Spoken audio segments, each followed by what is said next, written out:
Hello and welcome to another episode of the Hello Hosty podcast. Today I am joined by London-based entrepreneur and property manager Ibrahim Braimah. Ibrahim, thank you for joining me today. Thank you very much, my friend. Thank you for having me, and thank you for pronouncing my name correctly. This is a good start. Well, I have a unique name, so similar to you. I have a unique name that kind of sometimes people don't pronounce it just quite right. So yeah, I understand the importance of getting the name right. Good man, good man. I appreciate it. Yeah, good. So why don't you start by telling us a little bit about yourself? You're a property manager. How long have you been in the game yourself? Brilliant. Okay, cool. Yeah, so Ibrahim Braimah, as you said, I'm a property manager. I run Airbnb businesses. I've got a coaching business as well where I help aspiring entrepreneurs actually start and scale their own Airbnb businesses. I've been in property for over 10 years now. I actually started off as an estate agent, worked my way up investment firm in the city. I'm a property investment firm in the city, and then ultimately come to join this world of alternative property investment strategies. And I found myself where we're at now. Yeah. It's interesting. I had a similar journey from a estate agency into property management. And I think property is such a diverse thing. Like, it is so diverse. There's so many different types of like property management or investment. It fits for like pretty much any lifestyle or any kind of person. And for me personally, like, short-term rental stuff is great. Like, it's so much fun, and it's exciting and rewarding. I think it's the best place to be in property personally, but maybe I'm biased. 100%. You probably are a little bit biased. Of course, we both are, right? In that regards, and we should be, because that's what we do, that's what we enjoy, that's what we love doing right now. But I'll always say exactly the same thing that you've just mentioned there, which is, people always say, what's the first thing I should do? I want to start investing in property. What's the first thing I should do? I always say the first thing you've got to do is really sit down and understand what is it that you actually want to achieve. Like, what's your goal? Because depending on that then determines which strategy you should go for, because a property strategy can help you along with whatever goals you want to achieve financially. It can. Yeah. There's so many different ways to make money through property. If you don't understand what you actually want to achieve, it's going to be difficult for you to determine which strategy is going to work best for you. But for me, I think wherever you're starting, this is where maybe we've got a similar bias, right? Because wherever you're starting, even if you've got the capital, or even if you've got access to the capital to start with all these different strategies, the reality is you can get started right now without having to actually invest your cash, understand a little bit more about property, but you're generating a really, really good income while you're doing it. And then you can then decide, now I want to go into doing all these different other strategies as well. So yes, it's a great foundational strategy. For a foundational strategy, it's a lot of money to be made. Yeah. Well, it's good. It's a good cash flow. I've heard a lot of investors talking about using SA, service accommodation, as a cash flowing strategy to generate enough money to do other strategies. Whether that be buy, refurbish, refinance, or whatever else. But it's good for cash flow. So how did it go with your first unit? How did that come about?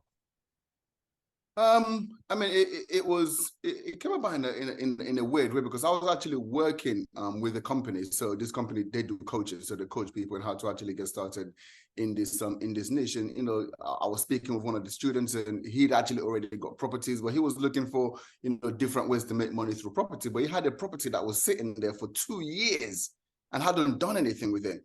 And at this stage, I was already starting to think about coaching and mentoring people, but I didn't want to be one of these coaches that coaches and mentored in something that I wasn't doing. Right? My background was just helping investors, start their property portfolio. So I wasn't doing the service accommodation, but I wanted to start doing it because I felt like there's something that people are not talking about within this space, and I knew that manager was the way to go. I come from property. I've dealt with a lot of investors, and I understood that the rent-to-rent model for me is not the optimum strategy, right? In terms of what's the win-win situation between the both of us. So I felt I wanted to go into that. So that opportunity was just there, and I said, you know what, we're going to start with this guy. So he's got a property, he's sitting there for 2 years making no money. He was sick and tired of dealing with tenants. This is a perfect case study, right? In terms of a landlord, tired, stressed out, doesn't want to deal with tenants. It was just, it wasn't a difficult one, let's be honest, right? But I could have easily done rent to rent with him, but I didn't. I wanted to go down that management route and said, look, here's the reality. Here's what the numbers look like. here's what you're going to get. But it wasn't an easy one because it was a property that, you know, had holes in the wall. The doors had been kicked off. When I walked in there, I understood why this guy was stressed out. I understood why he did not want to sink a penny into this property. So yes, it took some time to get the property ready, but you learn a lot. Even though I'd been in property for a while, this is a completely new strategy. It was something that I had to get to grips with. So getting the property ready, as well as thinking about when do you list it, so you're not missing out on any days as much as possible, right? But then you've also got to figure out, you know, delivery, when the delivery comes. The one thing I didn't realize is how long it's actually going to take you to get all these blimmin' chest or drawers and all these things actually get them up, because it's going to take 20 minutes, and 2 hours later you're still there like, yeah, absolutely. Yeah, streamlining is important, right? Like figuring these systems out. Yeah, absolutely. 100%. So what's the biggest challenge that you face in business today? I think the biggest challenge is understanding, you know, for me, it's understanding when do you bring a new person in? Right? You've got this person managing this amount of properties, this person managing. When do I bring a new person in? Because every new person you bring in is overheads. It's overheads, it's more responsibilities. So it's really about understanding, how do you manage that? How do you know when it's time to bring that new person into the business? And just really managing the volume of, now you've got all these different communication that you got to deal with, right? You've got all of these different things. And for each new property, it's great that you bring in a new property on, but for each new property you bring it on, it's, you know, you're adding on to the issues you've already got, essentially. Yeah, compounding. I find that in my business, like scaling, it's like you can scale to a certain level, but there's like always seems to be a bottleneck that you have to overcome in order to be able to grow. And that could be anything. You know, that could be, I found that in my business, getting new properties on was I think a lot of property managers find that, like getting the new properties, finding new people who want you, well, because the way that we do it is we manage properties on behalf of other people. So we offer like a full management service, but the way that momentum kind of gathered in that was word of mouth was really the strongest strategy. It'd be somebody was like, oh, this person's good at, you know, managing our place, so they'd make the introduction. Couldn't agree more. That's a massive part of what I teach in my academy, which is, you know, the management side of things. Networking. It's in what we do. Networking is going to be, look, people talk about go and speak to agents, and, you know, we've got great relationships with agents, but actually the agents that we've got relationships with came through networking. So those relationships are like this. It's not a case of I just walked in there thinking, who's this Marga? You're the 100th person to walk in today. It's like, oh, you understand my business, you understand me, I help you out, you help me out. The basis, the foundation of that relationship comes from like a mutually beneficial foundation. So now that we're working together, we understand each other, right? But that came from networking. So you can still work with agents, but I feel like networking is the heartbeat of, you know, this business that way. To really kind of scale and grow, you got to do networking. So which events do you go to? I guess your events, no, I do BNI. So BNI is definitely one that I do, because it's the largest networking event. You know, networking is an event business in the world. For me, you know, this might shock you. Again, this is what I teach. Don't go to property networking events.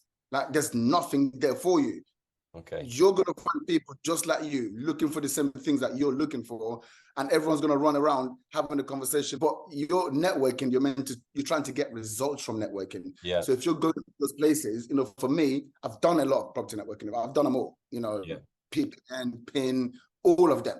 You get the same thing out of them, right? And you're seeing the same people in those places. So for me, you got to go outside of that. You got to go to business networking events where you're dealing with entrepreneurs. You're dealing with business. And, you know, these people tend to understand the value of investing. They probably have properties themselves. If they don't, they hang around with people who have properties, but they're already established. They're not just starting off, right? They're going to have friends, family members who potentially have properties or thinking of getting into property. So, you know, that's really where you're going to get the skill. Yeah, that's interesting. So you go to kind of more broad business events as opposed to specific property events. There's a couple of short-term rental events which I find quite useful. I mean, you know, I don't find people there who are going to allow me to manage their properties. They go there because they really do manage properties. But I found it quite useful for for finding out about useful stuff within the industry. I mean, we were at the Short Stay Summit back in March, and I was there. you were there too. I think maybe we met there. I was there. Quite possibly we did. Maybe we did. Hello Hosty, we had a stand. Well, when I went on your page and I checked you out, I thought so, but I wasn't sure, so I didn't say anything. But I thought how funny. Superb. Yeah, superb. Yeah, I thought you looked familiar. Yeah, well, probably we met there. But what was the biggest thing you took away from there? Do you know what? It was funny because we were building this product, this software product, which is built now.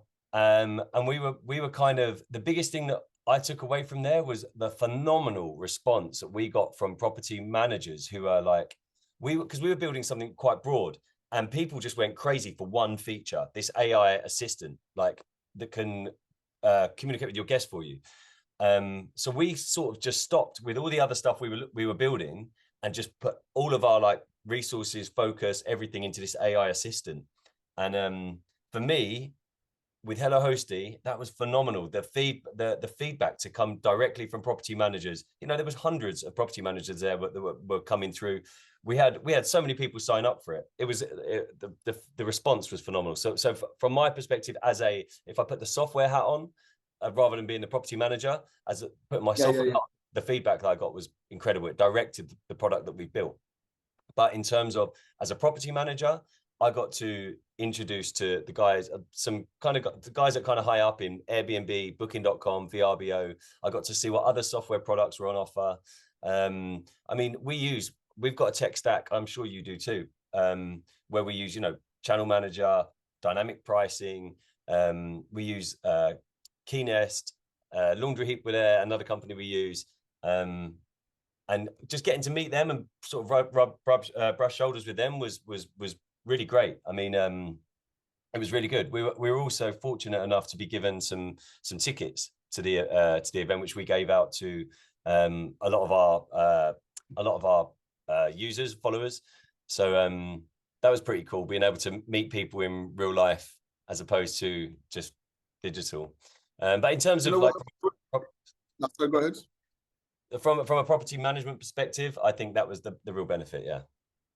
Yeah. What I took away from it was it was weird when listening to people like Expedia and people like Airbnb, who are obviously Goliaths in this industry, and just this understanding, and it wasn't fake, it wasn't put on, but there was a clear understanding from them that this industry was still at its infancy.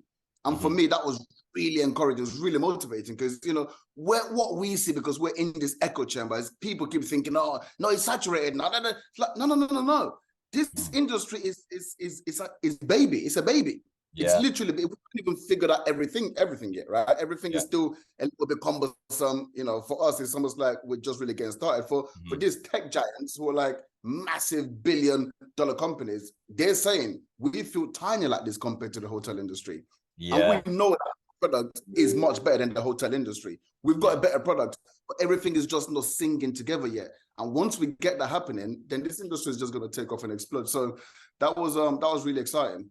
That was really exciting. And I mean, you mentioned about you guys in the AI. There's just so much tech. It's like everyone is jostling for that position right now. Like who's going to come out on top? That's why I was like, everyone is just like, it was crazy to see how much tech was going on. It's a never-ending battle. The competition in business is never ever going to end. There's that's because nothing stays the same. Right? Sorry. So you must love that, though, right? Yeah, I mean, it's exciting. I mean, it's really exciting that we were in the throes of building a product, and then all of a sudden, AI, ChatGPT came out, Midjourney. There was a few real advances in AI while we were building this product, and it was kind of like, it was just everything fell into place. Like it really fell into place.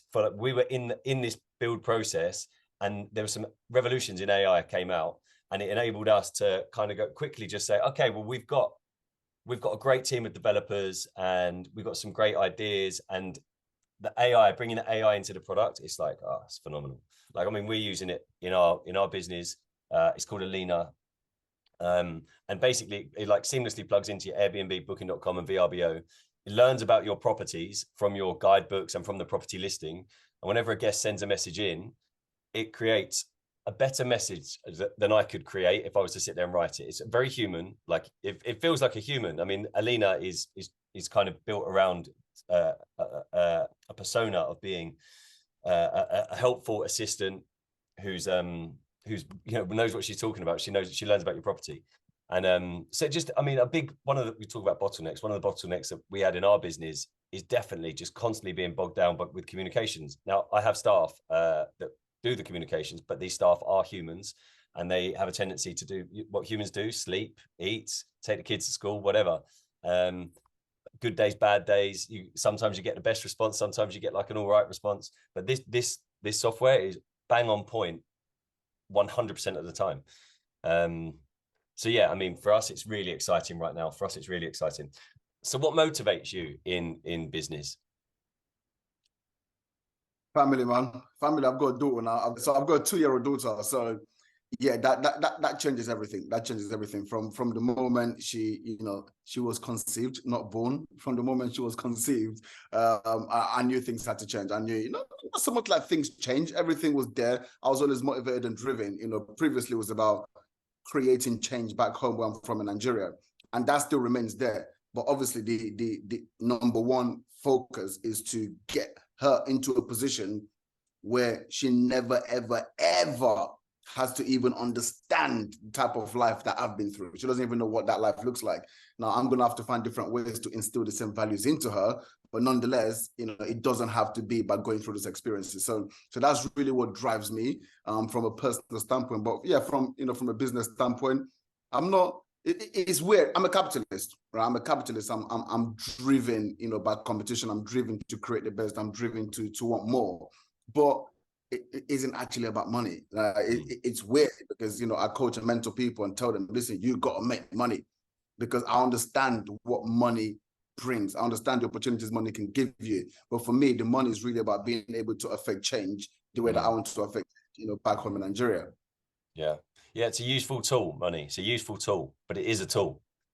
Yeah. It's a very good tool, right? Yeah. It's needed. Yes. Yeah, it's a lot of fun. The whole process is a lot of fun. I think, it's an adventure, right?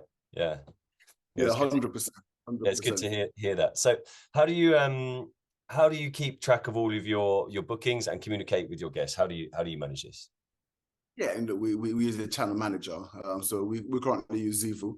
Zivu is the one that we currently I mean, I don't know if they're going to be hearing this, but I don't want to talk too bad about them. But it's a pain in the backside right now. It's really? All these blimp bugs and all this. Yeah. I mean, listen, I think that's one of the things. I think the premise of Zivu is incredible, and it's good enough at the moment. And what it could become is incredible. But obviously, from a business standpoint, especially when you're growing and you just want things to just work, and you get bugs, it's really, really frustrating. But yes, that's essentially we've got everything plugged in: Zero, communications, calendars, synced, website, all of that stuff. Yeah. So Zero, that's what you asked about communication, right? Yeah. Well, how do they handle your communications? How does that work? Like, you communicate through Zivu? Yes. No, well, we don't communicate through Zivu. Obviously, yes, we've got a unified inbox, so we technically can do, but ultimately we've got automated messages that go out. Hopefully, if they're good enough, we shouldn't really have to do too much communication. But as you and I know, the guests always have questions, even though they're questions about what you've already sent them, and if they looked in there. But nonetheless, this is what it is. So yeah, typically if they reply on the platform, then we will just respond back to them on the platform. But obviously, we've got a team, so we now use WhatsApp. So the way that we do it, the automated message that goes out allows them to know, the best form of communication. We've got a barcode in there, and they then scan it, come into the WhatsApp business, and we communicate in that way. At the moment, Zivu doesn't have that WhatsApp integration, which is a bit of a pain, because from a team standpoint, having that in there, then it means it's not just this business WhatsApp business. We're able to go in there, we're able to actually say who's responding. Everyone can see it in one central hub, if that makes sense. So that's those are just the little teething things with the communication. But I think that's probably similar to quite a few channel managers out there. Yeah, yeah. I think, yeah, it's been interesting because I mean, I've been in this industry 15 years thereabouts, and I've seen like when the software first turned up on the scene, it was like so bad. Like it was really expensive and it didn't work. Like it just didn't work, didn't do the job. And I was, for a long time, I was so anti channel manager, like none of it. Even the dynamic pricing tools were rubbish when they first came out. And then it was a couple of years ago, not that long ago, like just before COVID, I I started. I mean, we got old school systems. We built a business without using all these softwares. But then I spoke to somebody, and they were telling me the benefits of how great their channel manager is, and I thought, you know what, it could really make life better. So yeah, we've we've gone all in on the tech. As I said, I find it so useful. But I think a lot of the products, they can be improved. I mean, not to plug anyone particularly, but Price Labs, I find it so useful. The dynamic pricing tool, it's like, it's just it takes so much weight off of us to not have to like do our kind of market research and all the time continuously to figure out what prices things, it just does it, which is really useful. Do you use a dynamic pricing tool? Yeah, we use Price Labs. Brilliant. Yeah. How do you find them? Yeah, just as you said, good. Yeah. I think, again, this is me with my coach's hat on. I always say this to my students. Sometimes people have this reliance on Price Labs, which we do as well. Don't get me wrong, but there are seasons when, even think about right now, it's weird because your calendar should be fully booked right now, but that's what everyone would think. But actually, people who are booking for the summer have already booked a month, 2 months ago. So right now, they're coming in, but they're coming in slower and they're coming in closer to actual booking dates, right? So now you've got to be a bit more attentive, to your calendar. You've got to be able to, look at different promotions to give you boosting. So you can't just, expect Price Labs to do all of that. You've got to be on your business. Yeah, it's not a set and forget sort of thing. It's a constant. Yeah. It does need tweaking. I agree. It does. Yeah. So what do you spend most of your time doing as a host? In all honesty, for me right now, it's growing the business. It's growing the business in terms of bringing on more properties. That's what I do. But obviously, I've got the property business side of things. I've got the coaching side of things. I've got a podcast. I've got a 2-year-old. Yeah. So if you say, what do I spend my time doing? It's spread across all of these things. But from the actual hosting side of things, majorly it's about networking and trying to expand the portfolios, analyzing deals, see whether the deals make sense, and bringing more properties. And that's basically the bulk of what I do. Yeah, I think that's the holy grail of this business, is bringing more properties on. It's kind of like, that seems to be like, everything else is like, it can be managed quite easily, but taking new properties on is kind of a challenge. I've found that it's a tip that I have for anybody who's a property manager. I found what really worked for me is contacting old school agencies, because we manage properties. We do the whole spectrum. So we'll do just the marketing if someone wants just a guest introduction thing, or if somebody wants the full renovation, we do that too. So we can, and full management, it's a whole spectrum. But I found that contracting old agencies that are like, their systems are old, and they use a different type of marketing. We found agencies that don't even use OTAs. So plugging into them and introducing them to guests has been amazing, because we can take on all of their properties. So we've had OTAs. What, they've got short-term rental businesses, but they don't use OTAs. Yes. Overseas, we figured out that there's some agencies that use, like they use like travel agencies, or they use like catalog marketing. It's my pop-ups just can't. But yeah, it's a mad idea. I mean, I spoke to a woman who runs a company in Portugal, and she said to me that she had no interest in using the OTAs, and I was like, great, that's fantastic. We can just plug in. Yeah, bring your guests. Yeah, no, it's a fantastic hack that I found.